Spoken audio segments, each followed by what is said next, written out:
কল্যাণ পরিষদ সমাজের সামাজিক যে একটা উন্নয়ন আছে, মানুষের নৈতিক অধপতন থেকে অধপতনের কারণে সমাজের যে অবক্ষয়, সেই অবক্ষয় থেকে এই সমাজকে একটা সামাজিক মডেল ওয়ার্ড বা মডেল পৌরসভা, মডেল মূলাদি, আদর্শ মূলাদি হিসাবে গড়ে তোলার লক্ষ্যে যে সমাজ কল্যাণ প্রতিষ্ঠিত হয়েছে, সেই লক্ষ্য যেন আমরা যেতে পারি।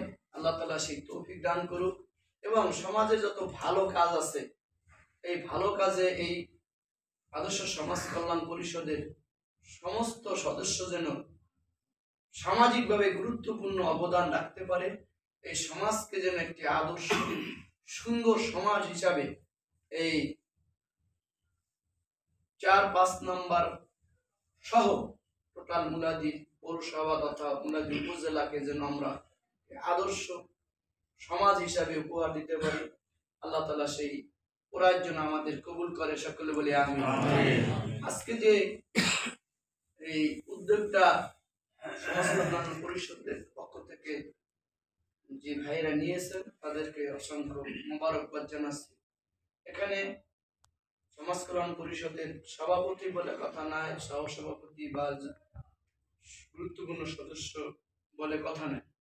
এখানে যদি আমাদের একজন সামান্যতম সদস্য ওই আদর্শ সমাজ কল্যাণ পরিষদের এরকম একটা অরাজনৈতিক যে ইমামদের গুরুত্বপূর্ণ একটা প্ল্যাটফর্ম, সেই প্ল্যাটফর্মের যদি গুরুত্বপূর্ণ পদে প্রতিষ্ঠিত হতেন, তাহলে তাদের জন্য আমরা এই সমাজ কল্যাণ পরিষদের পক্ষ থেকে এরকম একটা শুভেচ্ছা বিনিময় আমরা করতাম।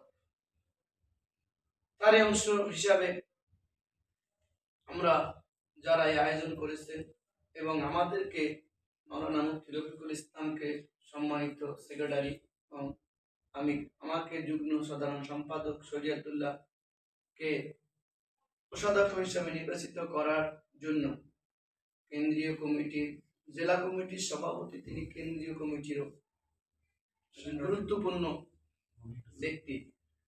কেন্দ্রীয় কমিটি সে নিজে উপস্থিত ছিল, জেলা সেক্রেটারি ছিল এবং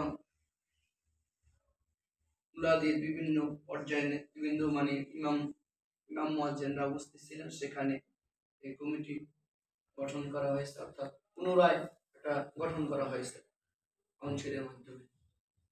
তো সেই কেন্দ্রীয় এবং জেলা কমিটিকে আন্তরিক মোবারকবাদ জানাই, যারা আমাদেরকে এই গুরুত্বপূর্ণ ইমাম সমিতির পদে অধিষ্ঠিত করেছেন এবং আপনাদের দোয়ার বরকতে যে আজকে এই গুরুত্বপূর্ণ পদে আমাদেরকে, এগুলো আসলে কোনো রাজনৈতিক প্ল্যাটফর্ম নয়, এটা হচ্ছে মসজিদের ইমাম আলেম ওলামাদের প্ল্যাটফর্ম।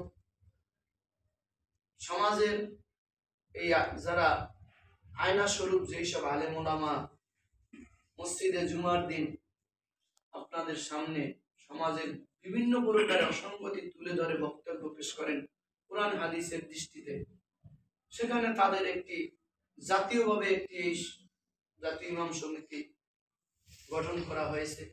আর এই শাখা হিসাবে মুলাদি উপজেলা একটি শাখা।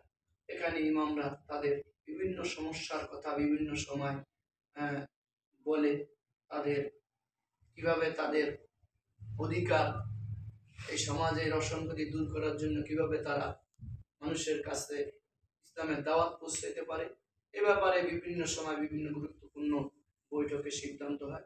সেরকম একটি প্ল্যাটফর্ম জাতীয় ইমাম সমিতি।